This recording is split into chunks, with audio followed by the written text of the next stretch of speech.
আমরা কিরকম ভাবে আমাদের সাথে একটা ব্ল্যাকমেলিং আচরণ করা হয়েছে তার একটা সংক্ষিপ্ত চিত্র আমরা দেই। আমরা প্রথম গিয়েছিলাম লেজিসলেটিভ বিভাগের সচিব স্যারের সাথে, প্রায় 40 মিনিট আমরা বক্তব্য দিয়েছি, কথা বলেছি। উনি বলেছে এটা আমার করণীয় কিছু নেই, এটা ইনিশিয়েট করেছে জনপ্রশাসন সচিব। জনপ্রশাসন সচিব স্যারের সাথে দেখা করেছি, উনি বলেছে না এটা আমার করণীয় কিছু নাই। এটা প্রথম বলেছে ক্যাবিনেট সচিব মেম্বার সেক্রেটারি হিসেবে উপস্থাপন করে, বাট তারও কিছু করার নাই। বাট এটা ইনিশিয়েট করা হয়েছে স্বরাষ্ট্র সচিবের কাছ থেকে। আমরা স্বরাষ্ট্র মন্ত্রণালয় উপদেষ্টা স্যারের সাথে দেখা করেছি, উনি বলেছে আমরা এই সম্পর্কে কোনো কিছুই জানি না। তারপরে আইন সচিবের সাথে কথা হয়েছে, তিনিও বলেছেন।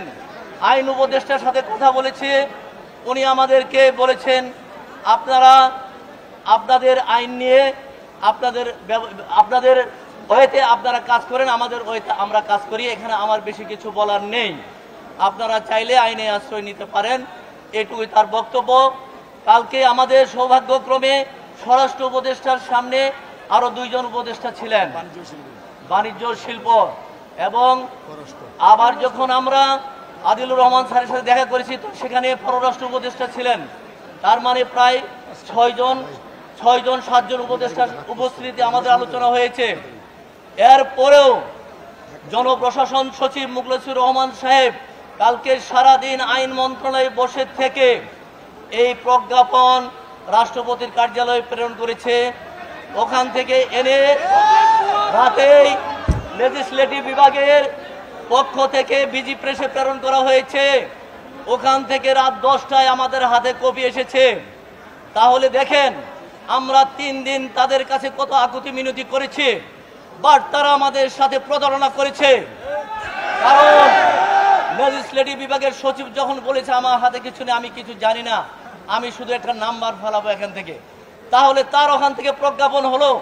এটা কি আমরা বুঝতে পারি না? আমরা চাকরি করি না? এটাতে তার হাত আছে কি না সেটা আমরা বুঝতে পারি না? জনপ্রশাসন সচিব কনফারেন্স রুমে কয়েকশো অফিসারের সামনে আমাদের সাথে কমিটমেন্ট করেছিল আপনাদের সাথে চূড়ান্ত আলোচনা না করে প্রজ্ঞাপন জারি হবে না, বাট রাতের বেলায় সে প্রজ্ঞাপন জারি করেছে। এটা কি সে সাধারণভাবে নিয়েছে? আমাদের দমন পীড়নের হাতিয়ার হিসাবে এই আইনটা রাতের বেলায় তারা জারি করেছে। আমরা সাংবাদিক ভাইদের মাধ্যমে সারা দেশবাসীকে জানাতে চাই, এইভাবে একটা গুরুত্বপূর্ণ ডেস্কে বসে মিথ্যে কথা বলা তার মুখে শোভা পায় না। উনি আমাদেরকে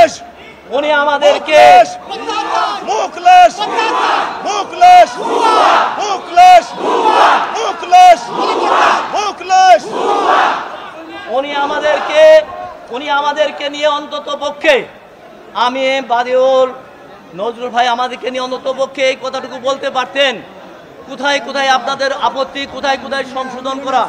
আমি তাকে বারবার বলেছি আমরা স্টেক হোল্ডার, আমরা এটা নির্যাতনের শিকার হব, আমাদের সাথে আলোচনা করতেই হবে স্টেক হোল্ডারদের সাথে।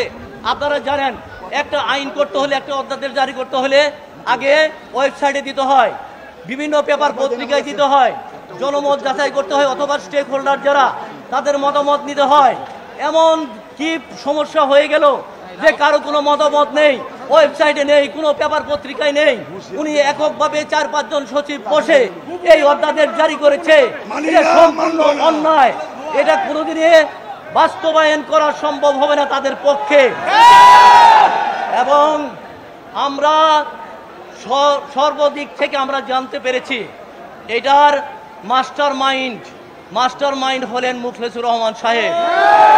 আমি বারবার সতর্ক উচ্চারণ করতে চাই, আপনি যা করেছেন এখন পর্যন্ত এই পর্যন্ত তা প্রত্যাহার করেন। 4টার মধ্যে প্রত্যাহার করেন, আমাদের সাথে কথা বলেন।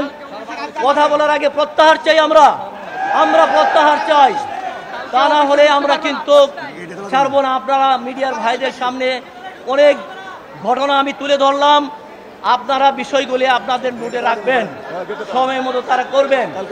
এবং আমরা এমনও কর্মসূচি দিব, যদি আজকে 4টার মধ্যে সিদ্ধান্ত না পাই আমরা কিন্তু কালকে সচিবালয়ে কাউকে ঢুকতে নাও দিতে পারি। কাজেই উপদেষ্টা পরিষদকে আপনারা ভুল বোঝাতে পেরেছেন, বাট আমাদেরকে ভুল বোঝাতে পারবেন না। 18 লক্ষ কর্মচারীকে ভুল বোঝানো সম্ভব না। আজকে সারা দেশে এই আন্দোলন স্প্রেড করেছে, কালকে আরো চূড়ালো আন্দোলন হবে। আমরা কেউ বিব্রত হব না, অধৈর্য হব না, আমরা দাবি আদায় করে ঘরে ফিরবো ইনশাল্লাহ।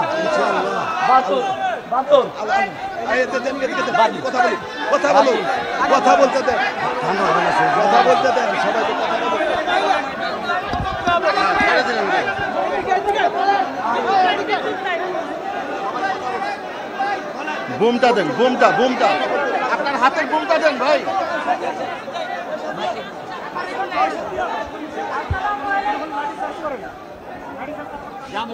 অবস্থা মাইক বন্ধ কথা বলতে